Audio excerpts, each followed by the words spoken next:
But from Chinese point of view, we have an overall balance between political power, social power, and power of capital in favor of the majority or vast majority of the Chinese population.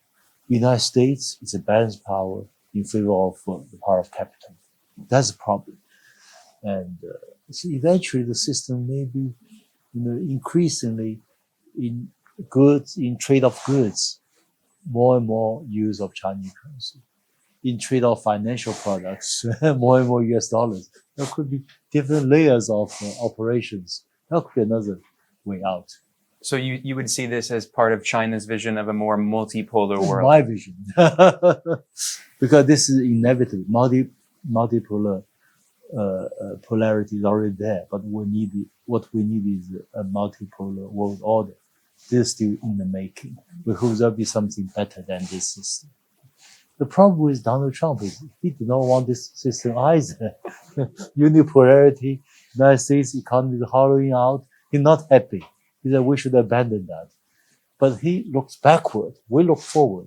He said, let's go back to 19th century, mercantilism. That's better. But for us, this is not good. China is moving into the future. In a way, in many ways, it's true. Yeah.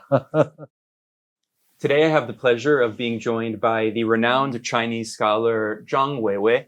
He is a professor at the prestigious Fudan University in Shanghai. He has millions of followers on Chinese social media, and we just participated in an academic conference, and I'll be speaking with him. Zhang 老师, 很高兴认识您. I want to begin asking you about your idea of the China model. This is something you've been speaking about for many years, for almost 20 years now. And if you look at China's economic development in recent decades, it's amazing. The statistics don't lie. China lifted nearly 800 million people out of extreme poverty. And according to the World Bank, China is responsible for 3/4 of global reduction in extreme poverty. China has gone from being one of the poorest countries in the world to having the largest economy on earth when you measure its GDP at purchasing power parity. And China has a unique model. It describes it as a socialist market economy or socialism with Chinese characteristics. Can you talk about the way you see the China model and how China has been able to combine the best part of state planning and socialism with a market economy and has been able to balance the forces of the people and the forces of the market? Okay.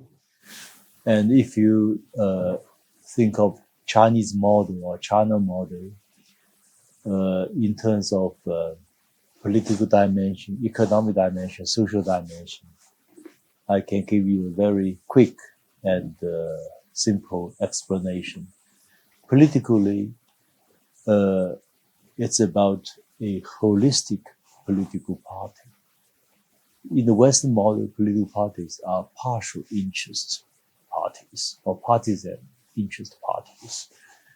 And this is serious because China is a civilization state, which means it's an amalgamation of hundreds of states into one of its long history. So China was first unified in 221 BC. Since then, in most of the time, China was ruled by a unified ruling entity. Otherwise, the country disintegrated. Yet behind this unified ruling entity is a system of, you may call, civil servant examination system, which was created by the Chinese. So China today's system is a continuation and evolution of that system. Communist Party of China is a holistic interest party. And behind this is a vigorous process of what I call selection plus election. Selection is from Chinese own tradition. You have to pass all kinds of exam tests today, your work experience, your performance. And election is from the West. So as a result, China produced far more competent leaders. This is the case than the Western models. If you look at China's top echelon leader, top 7 standing committee members of CPC, most of them 3 terms as number 1 of the province, party secretary or governor. So they have literally governed over 100 million people before they came to the current position. So this is important. Second, economically, we call it socialist market economy. In fact, it's a kind of mixed economy. But many countries also have mixed economy, but Chinese one is unique. It means the state owns so many resources, from minerals to land, everything. Yet, the right to use the land is flexible. It's very often shaped by market force. A good example is why China can be so successful in internet applications. Even for those, apps used in the United States, whether TikTok, Temu, or Shein, they're all Chinese inventions because they came from internal competitions within China. And after this, they become very competitive internationally. So if you look at the Chinese internet applications, the whole digital infrastructure is created by the state sector. Each and every village must have 4G and 5G. I told my French friends, I said, if you go to Tibet or Xinjiang, there you find the internet connections are better than central Paris. Indeed, but this is a political task. You have to fulfill that. Even village might have 4G, if not 5G, 4G.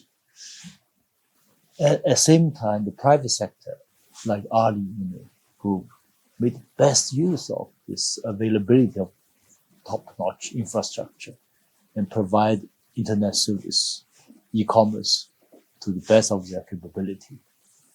And also, as a civilization state, the huge size matters a lot, which means sometimes think maybe China is the only type of country that can practice real market economy, full competition. In China, we say 卷, which means competition. They have 100, automobile plants that produce EVs. So those who are successful are extremely competitive, and then cost goes down.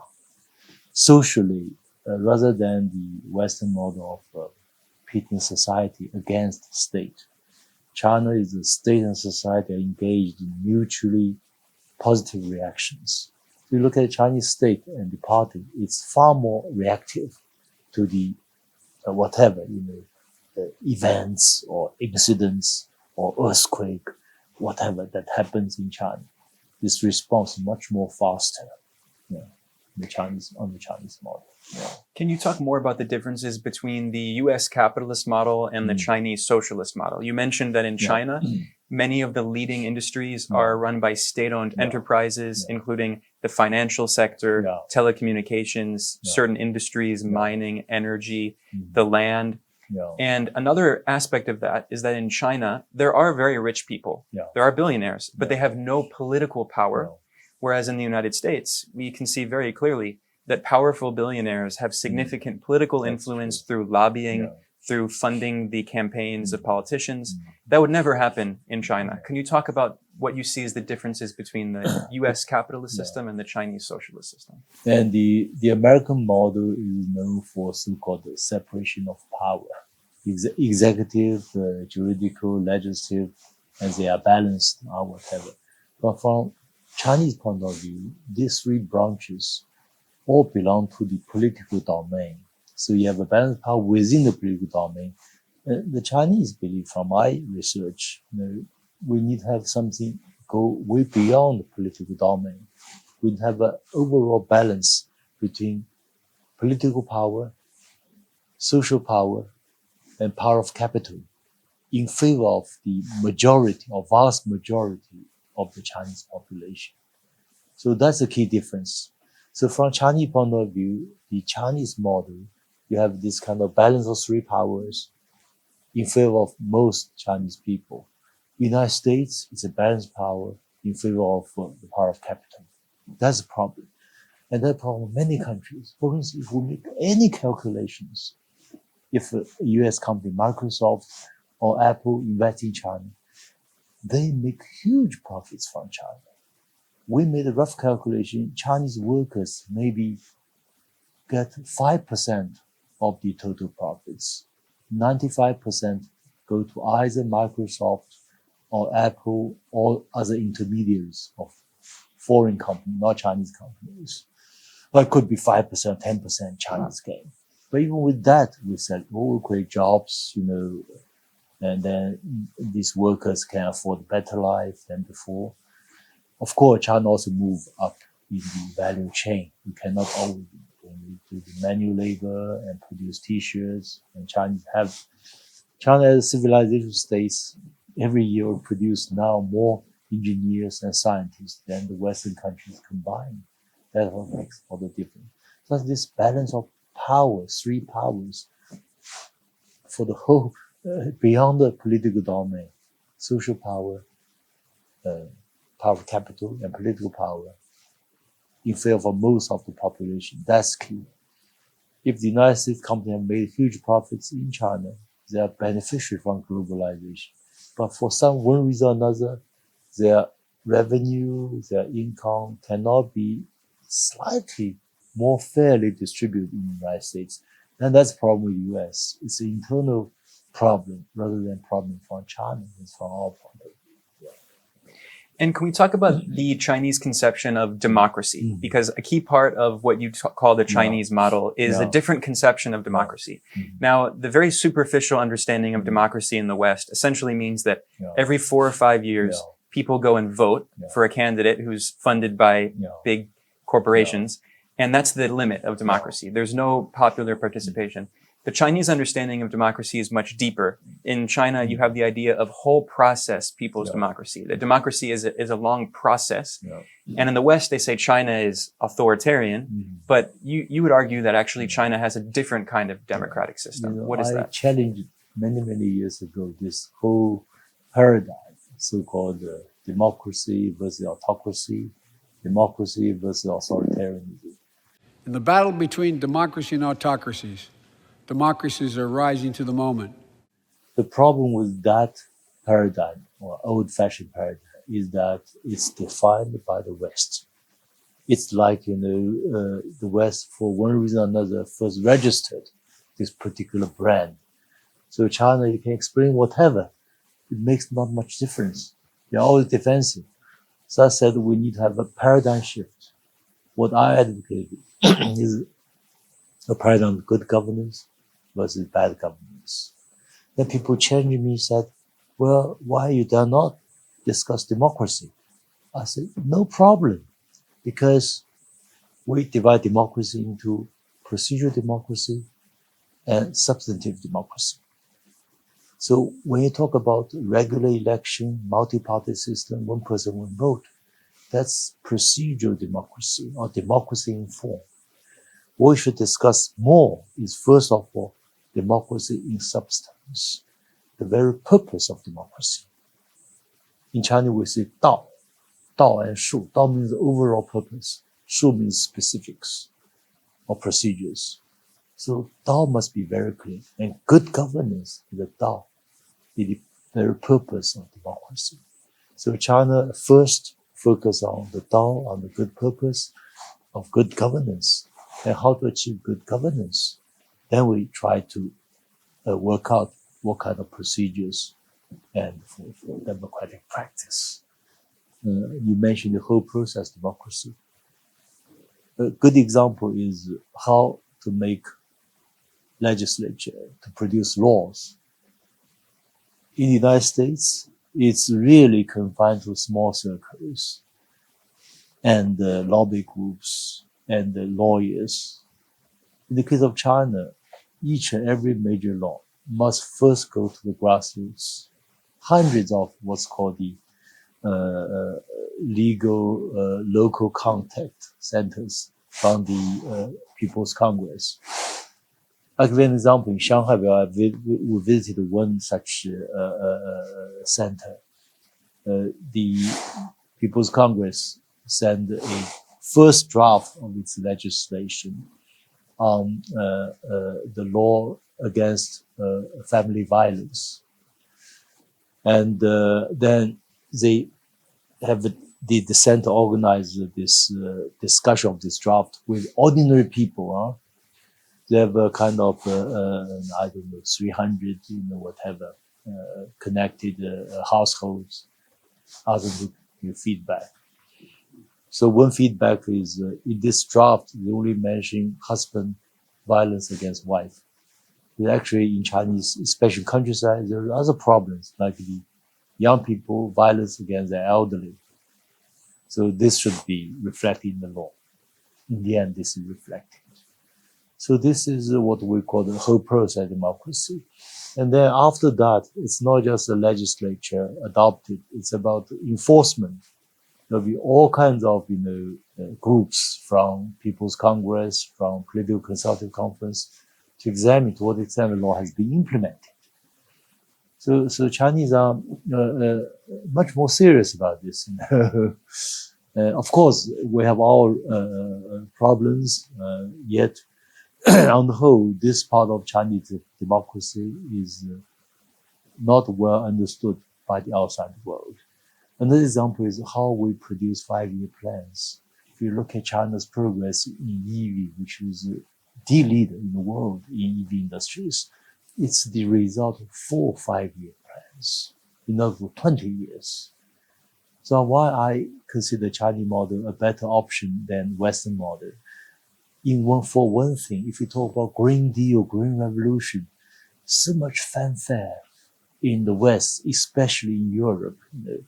But even up to today, not much achieved. In China, it's completed. It's done with Chinese model. 20 years of solid work from one 5-year plan, second 5-year plan, third 5-year plan, and then executed, done. So to what extent the Western model can produce green transition and fighting climate change. Our model, we can do it. The Western model is difficult.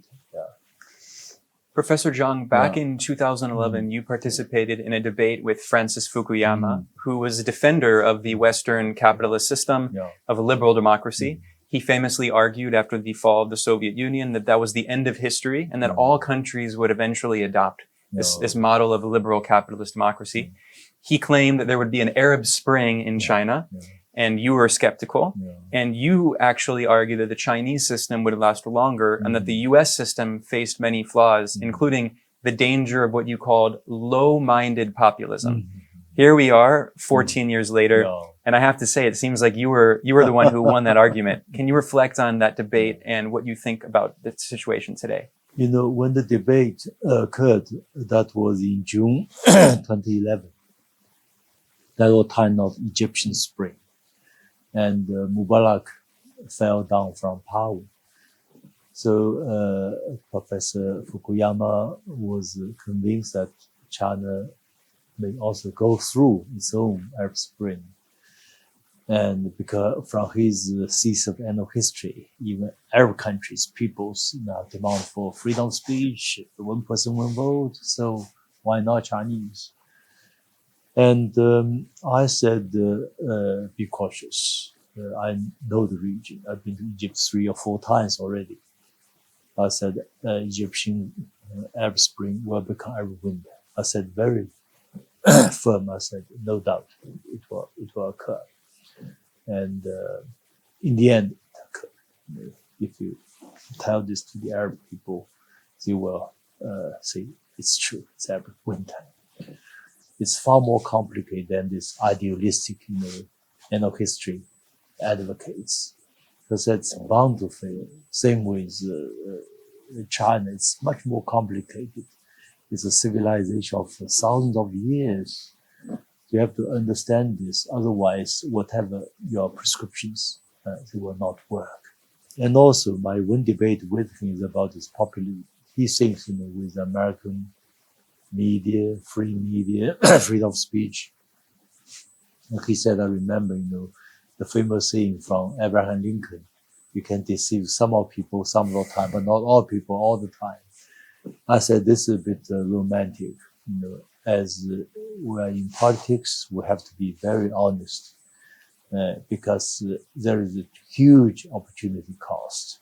Professor Fukuyama had this problem. If you look at his forecast about the Ukrainian crisis, Ukrainian war, about COVID, about the election between the competition between Harris and Donald Trump. He made all wrong forecasts. You can check. This record was not convincing. I think he should, when they come to see the limitation of his thesis. Yeah. I think in many ways he actually has recognized the limitations.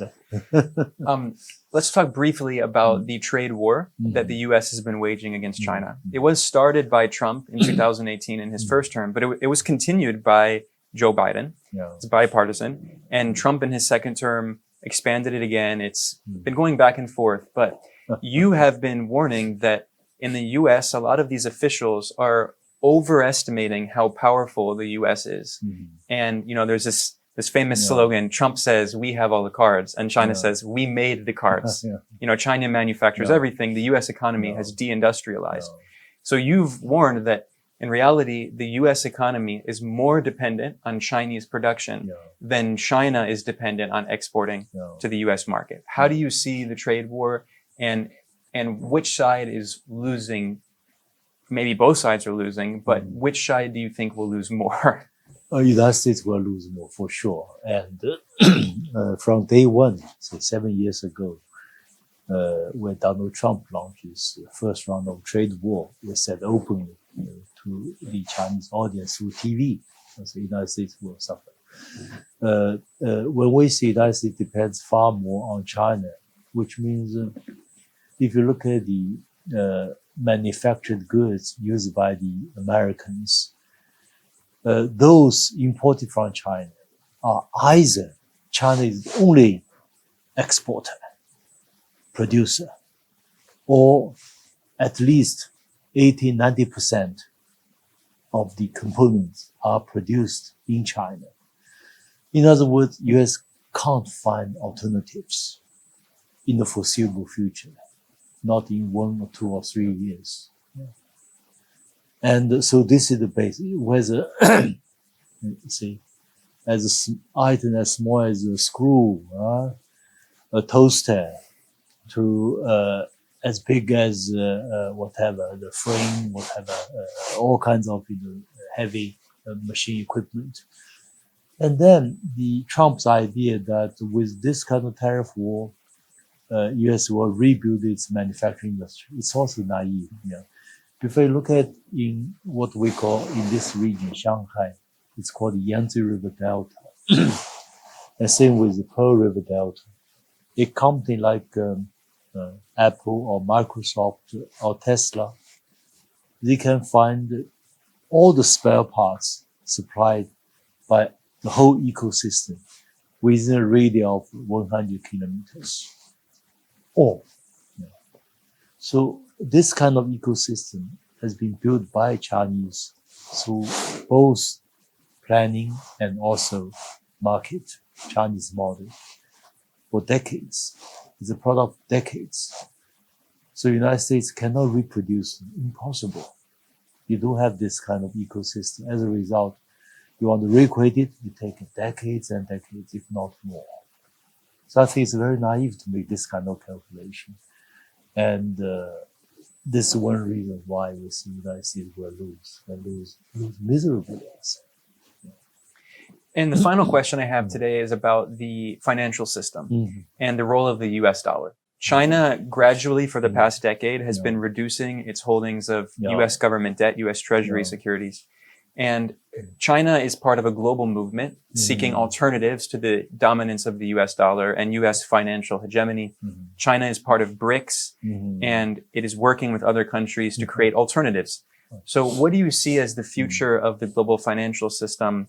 And how do you think that China can work with the rest of the global South and organizations like BRICS to create alternatives to US financial hegemony? And, when the Ukrainian war occurred and the United States and West applied hugely punitive sanctions against Russia, yet ruble has survived. Because I summarize the Russian approach. I call, bit Chinese, Chinese discuss the word currency or currency war. Currency in the Chinese language means it's 2 words, 货and 币, which means goods and money. So Russia succeeded in turning this currency war into a war between goods and money. The West has money, the United States has money, but Russia has goods. Same with China. China has manufactured goods. US has money. So over long term, we believe definitely those with goods are in a more solid position, especially in time of crisis. This is as China's civilizing state. If you explain this, everyone understands. And then the United States has weaponized everything, including dollars, including SWIFT. So as a result, people look for alternatives. And the pace of this is faster and faster. If you look at the use of CIPS, Chinese digital payment system, it's already growing fast. I checked the data for March of this year. The Chinese companies use Chinese currency to do business. It's already 54% versus US dollar, 41%. So, in fact, this CIPS vis-a-vis SWIFT, they represent two highways. SWIFT is the old highway. It's old-fashioned. It's based on telegram. It takes days, 3 days at least, to have a deal. It charges a lot of fees. CIPS represents a brand new highway, no loopholes, high-tech, blockchain technology. One deal takes 1 second or 2 seconds, basically no charge. Obviously, more and more people will start to use CIPS. And this is very, you may say it's a bit frightening to US, whatever, certain circles there, financial system. But it's inevitable because it's representing another type of technology, another type of idea. CIPS is far more socialist. Low cost, or very low cost, very efficient, compared with SWIFT, which monopoly, charge a lot. So two different approaches. Of course, if you look at the use of dollar in the world today, it's still far more than Chinese yuan or currency. Yet if you look at trading goods, Chinese currency already moving faster. Of course, for the capital markets, capital goods, whatever, that's for the financial market, that's another story. China is always very cautious about that. So eventually the system may be, increasingly in goods, in trade of goods, more and more use of Chinese currency. In trade of financial products, more and more US dollars. There could be different layers of operations. That could be another way out. So you would see this as part of China's vision of a more multipolar world? My vision. Because this is inevitable. Multipolar polarity is already there, but what we need is a multipolar world order. This is still in the making. And hopefully this is I always say Russia is a revolutionary. It wants to overthrow the American dominant system. China is a reformer. Which the system has both strengths and weaknesses. We should make best use of the strengths to reduce as much as possible defects. We try to reform it. The difference is between China and Russia is a revolutionary reformer. But the common ground between the countries is we all look into the future. We hope there'll be something better than this system. The problem with Donald Trump is he did not want this system either. Unipolarity, United States economy is hollowing out. He's not happy. He said we should abandon that. But he looks backward. We look forward. He said, let's go back to 19th century, mercantilism. That's better. But for us, this is not good. China is moving into the future. In a way, in many ways, it's true. Yeah. Well, I think that's a good note to end on. Thank you. Thank you very much. Thank you. Yeah. I was speaking with the renowned Chinese professor Zhang Weiwei. Thank you so much for joining me. Thank you, Ben. Thank you very much.